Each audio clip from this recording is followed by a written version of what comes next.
Ladies and gentlemen, we're back. You know what time it is. It's the Civ tier list for trade time. Now, I do want to say I have done that like mini series where I was doing a bunch of trade games. I haven't done crazy amounts. I've done 20 or 30 games I think total. Some of them are on my main YouTube channel. Some of them are on my second YouTube channel, Beastyqt Gaming, so you can check those out there. But I kind of wanted to make a list of, you know, my opinion after trading for a little bit at super high conquer. I think it was like top 50 in the world against some really strong players. And I traded with every single civilization. I played, I think, a week total. I don't know how many hours, but kind of wanted to give my opinion what I think good trade civs are. I do want to mention that this is for 1 versus 1. This is not for team games, because there's always that one dent who's like, I actually 4v4. Yeah, I'm not talking about 4v4, Grandpa. I'm talking about 1 versus 1. And this is not a gold league tier list. It is at a tippity top level, my opinion on what I think good trade civs are. So, there are some changes that are going to be happening very soon, which I don't think they're going to impact the trading at all. The only one that I can think of is maybe Malian. The other ones will be pretty much exactly the same because all the new patch changes that are coming are kind of changing things in Imperial, not so much in Feudal Age. So what is a good civilization for trading? A good civilization for trading is not the civ that has the most bonuses for trade. It is not the civ that gets the most gold. It is not the civ that can trade the best in Castle or Imperial. It is a civ, a good trade civ, is a civ that can trade in Feudal, defend it, right? Defend the trade, and make sure to be able to use the gold from the trade.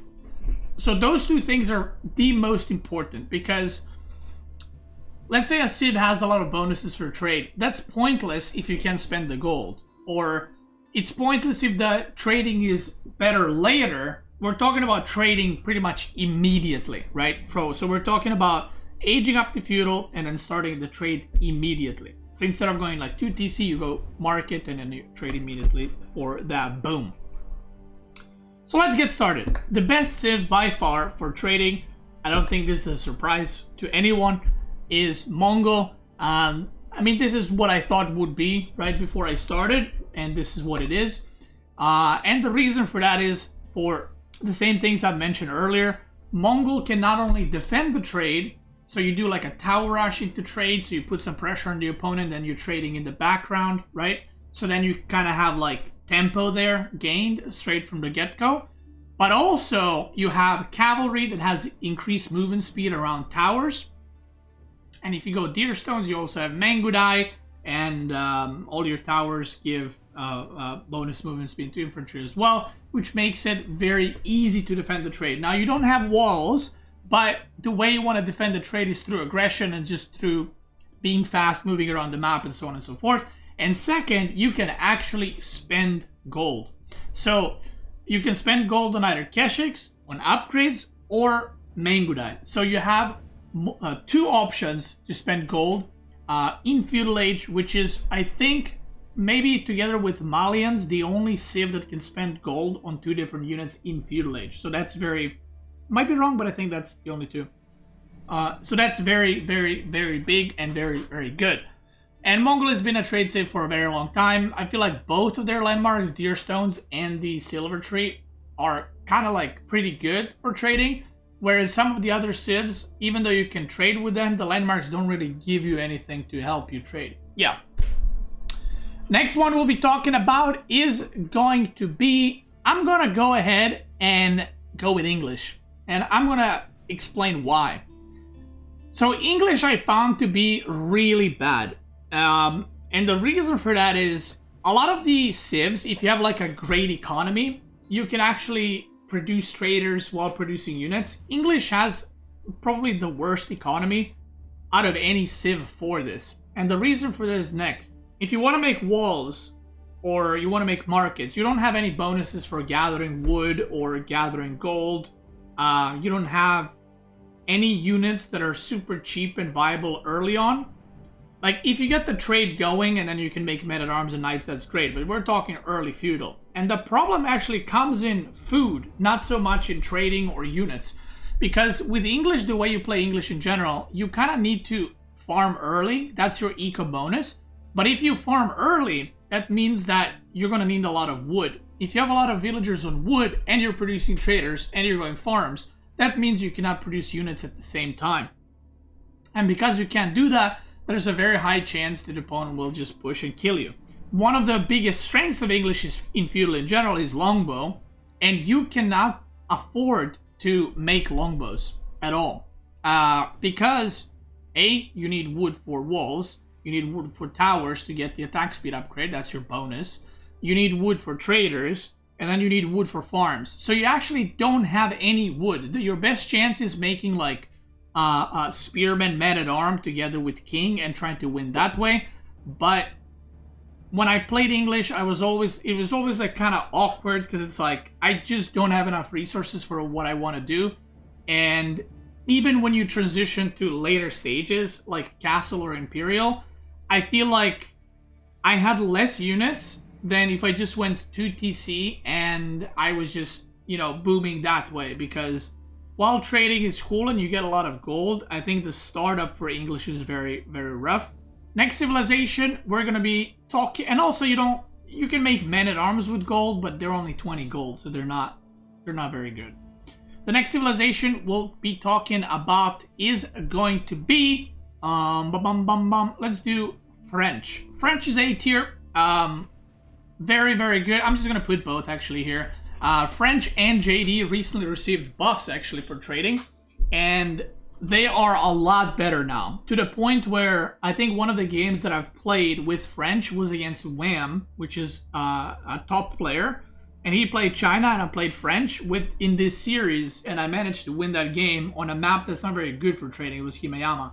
So I think French and JD are actually really good for trading, and not only really good for trading, it's to the point where I think they're just viable. If you're playing French or JD, it's viable to just go trade. And the reason for that is the traders used to create in 30 seconds from your cock, and now they create in 15 seconds. So you can pump out your 6 villagers that you get through upgrades very, very, very quickly, and you can start up your economy super fast.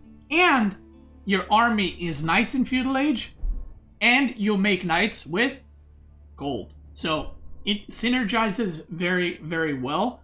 And I think French and JD are probably second and third best civs regarding trading because of those reasons.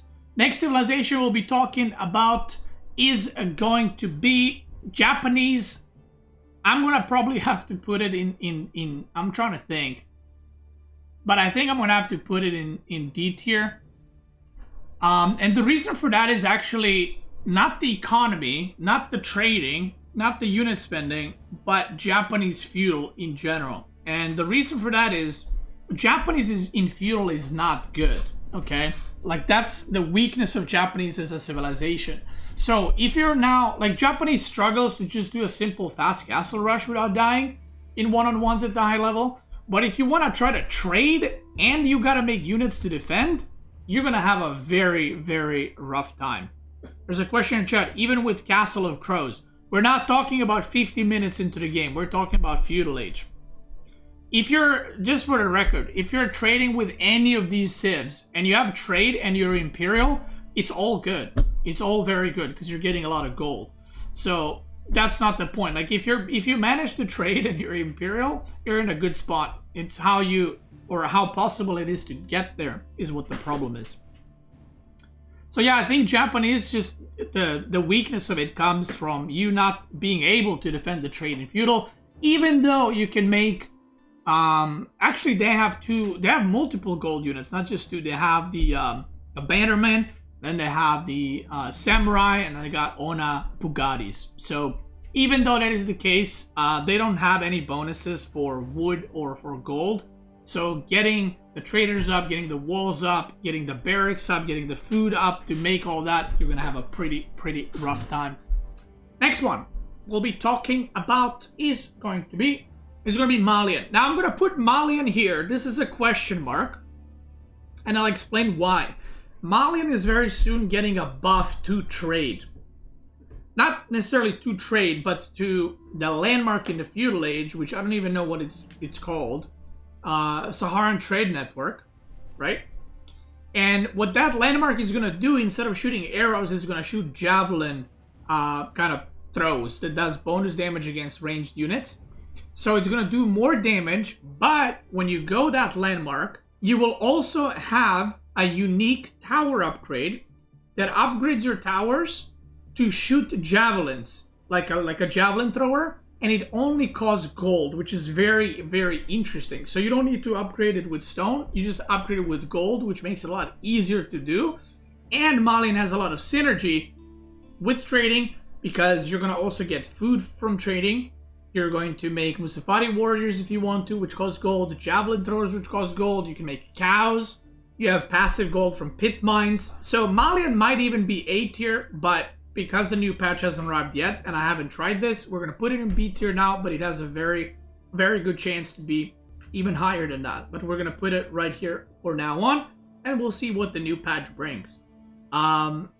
And I think Malian initially struggles a little bit defending the trade, like the first 2-3 minutes of trading, and after, if you set it up, I feel like because of all the passive gold and the passive income you're getting, it kind of transitions really well into mid game, because then you can go a lot of different things. You can go like sofas, you can go cows, you can buy food, buy wood, whatever you want.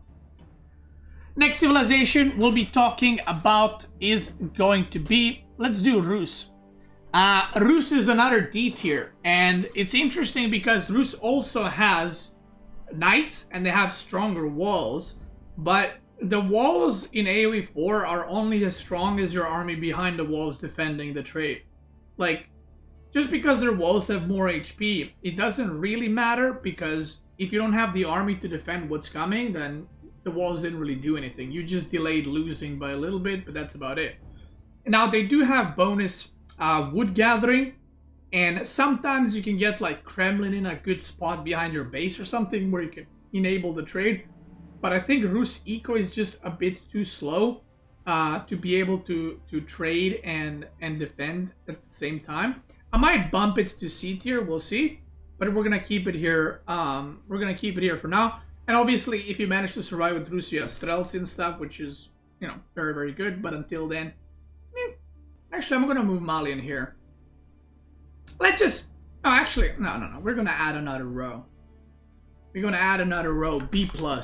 Let's go with that. B+ Malian.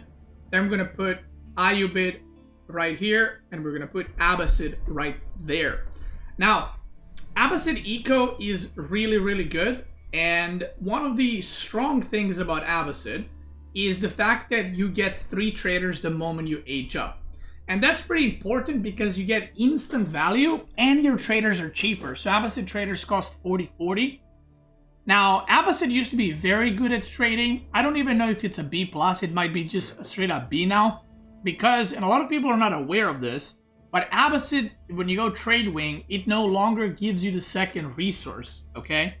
That is moved to Castle Age. Now what you get in Feudal Age is your traders have bonus armor. So that whole thing where you're getting food immediately with Abbasid, that is gone. But Abbasid has a lot easier time defending your trade than some of the other civs, because you could go mass horsemen and camel archers, and you can do pretty well against most army comps with it. And you also get 15% gather rate once you hit Golden Age, so it makes it a lot easier to defend. Plus your traders are cheaper, so you're not investing as many resources into it. And if you manage to get to Castle, you know, you can go for mass knights or something, but the downside is you don't really have what to spend the gold on in feudal. But I guess you can just buy wood or buy food or whatever else. Now, Ibid is somewhat similar to it. I've tried Ibid going for Bazaar Wing in feudal, and it seemed okay, and sometimes it seems bad. So if you go Gamba Wing, which is the Bazaar Wing, sometimes you get like 4 traders. You can buy 4 traders immediately. And then it's like, you just aged up and you got 4 traders like that. But sometimes you get like one of those tickets in the Bazaar Wing to buy food and wood, which is like, that's not really what you want, right? or you don't even get units. You just get the stuff to buy resources with, which is not great. So a better way I found to play Ibid was actually to go eco-wing into Bazaar and Castle, so that you kind of play it like Abbasid, where you go Horsemen and Desert Raiders, and then when you age up to Castle, you go Bazaar Wing, and then you can spawn 5 traders. I think it's 4 or 5 traders at the time and 5 units at the time. So it seems a lot stronger. You can buy stone, then you can buy wood, and you get a lot better trades and deals. The problem with Ibid, I would say, is you don't really get that instant return. It's a lot of a slower build-up, but your traders are also cheaper. So there's that. I'm going to put Roose here actually for now, and we'll see how it goes. The next one we'll be talking about is going to be HRE and OTD. So HRE has no bonuses for trading. You can only make men-at-arms in feudal, so it doesn't really work there too well. You don't really have a crazy strong like army advantage in feudal. But what HRE and OTD do have is they have very strong economy. With OTD, it's a lot harder to defend the trade than with HRE because you have less units, right? Your units are twice as expensive, so your opponent just kind of attacks everywhere. You're going to have a very hard time defending that. But why is HRE trading not bad? Is because of Chapel and because you get so many resources so fast that, let's say a normal Civ gathers 1,000 resources in like the first 5 minutes. You probably get like 1,400 or 500 with HRE because of the inspiration. So those extra resources that you get, you can just make traders out of it slowly. So I feel like you don't lose out as much. While you don't get any great benefits from trading as HRE, you actually are not that far behind compared to the enemy Civ because you're still gathering a lot of resources. And by the time resources around Chapel run out, you kind of have your trade going, so then you're still ahead. Then after that, with HRE and OTD, you know, if you reach Castle, if you survive to then, you can make men-at-arms, you can make lens shits, you can make knights, prelates, you can do a lot of things with it. And I feel like HRE and OTD can probably use up the gold, one of the best civs for it, because you have so many things you can spend the gold on.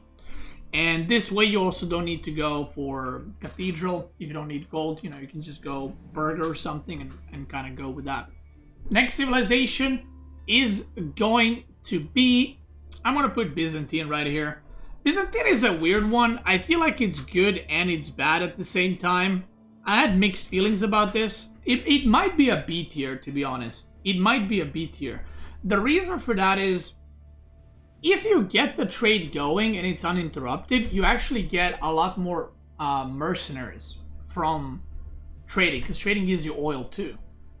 But the problem is, Byzantine has a lot of setup, right? So normal Byzantine game, you start with a cistern. Then when you age up, you gotta send the villagers on berries, right? Then you need a barracks or a stable. Then you need a mercenary house. Then you need a second cistern. Then you gotta get upgrades, right? And then you gotta wait a little bit to get your first mercenaries. So there's quite a bit of a build up for Byzantine. But now on top of that, you gotta make a market, and then you gotta start making walls too. And then your traders are also just normal price. You don't have any bonuses. You do get Byzantine oil, but it's not like you're gonna trade once and be able to make oil units immediately, right? So there's quite a bit you gotta do in order to set up. And I feel like you can probably get overwhelmed pretty quickly. But if you do manage to get like 10-15 mercenary units, maybe you'll have a lot easier time defending. But the bonuses are simply not there. And while the trading is amazing if you do survive, because of the oil, you can just spam mercenary units later on. It's a bit of a struggle to survive super early on. I'm going to have to give it a C tier right there. Next one is going to be... I'm trying to think. Now, we'll put it here for now. The Ottoman gets 3 traders as you age up, because you do have a trade landmark, and you do have trade vizier points, which, again, they're cool, but they don't really matter for the super early in the game that I'm talking about. Now, Ottoman does have military schools that are going to help produce units and kind of back you up in your little adventure, and you do get instant value, kind of like Abbasid does, but you don't really have anything to spend the gold on into feudal age. You do get military school early, so you can maybe do something with that. I feel like bad putting it here, but I also feel bad putting it here. Maybe we'll do another one. And I'm gonna give it a C+ just because of the military schools, because they do help you defending, and because you get 3 traders. That is it. The Vizier point, and I know people will be like, Ottoman trading in Imperial is really good. Nobody cares then. Every trade is good in Imperial, okay? I think it's alright, but probably not my #1 pick, as you can see. You can do some cool stuff with it, but fighting in feudal, if your opponent gives you a little bit of time, I think you'll be okay. But if your opponent is playing something super aggro, it's kind of like Byzantine. You need a little bit of time to set up, and then you can start doing something after that, right? But getting three traders immediately kind of makes it so that you can trade slower and not have to put villagers on gold in order to produce traders, because you got traders giving you that gold already. And then we got the last 3, which is Deli, China, and Jui Legacy. I struggle with these quite a bit, actually. Simply put, trading is a boom strategy, right? It's, you know, you're going for macro, you're building up traders, and the question comes in, would you rather just go 2TC or would you rather trade? So the games that I've had with both China and Jui Legacy actually got the trading off successfully, right? That wasn't the issue. The issue is, I felt that if I just went 2TC, I would have had better economy. I would have had more units at the point that I was at. And I think the reason for that is, the realistic thing is China and Jui don't need that much gold early on because you have taxes. So if you have taxes and then you're trading gold, what are you really getting out of it, right? I would prefer to get a second town center and then just make villagers, and whatever resource I'm gathering, I can use the Imperial officials to supervise, and you get 20% extra resource. So I feel like just the synergy, the way the civs work with their second town center and Imperial officials, I think it just doesn't really make sense to trade at all. It would make more sense to do 2TC or 2TC fast castle to get the relics if you need gold. So for that reason, I think it's a lot better than English and Japanese defending in feudal age, but I just think that it doesn't really make sense because you don't need that much gold. I'm gonna put China. Oh, this is a hard one. This is a very hard one, because I feel like these civs are not as good as Ottoman, but these civs are not as bad as Japanese and English. You know, we're gonna add another tier. I've never added this many tiers in my life. We're gonna go like that. That looks good. That looks good. And again, I think it's like the only 2 civs that you actually just would have a better time just going 2 town centers, right? Doesn't really make sense. Now, China has Barbican, by the way, which is nice and can help you defend the trade. Jui has Meditation Gardens, which gives you passive income, so you can do something with that. But in general, I felt like, what am I trading for? Even if I make knights, I won't be able to spend it. And then last but not least, we got Deli. Deli, I'm actually going to put at a maybe a weird point, and maybe you're going to disagree with it, but that is okay. I feel like Deli was pretty good for trading, and I'm gonna tell you why.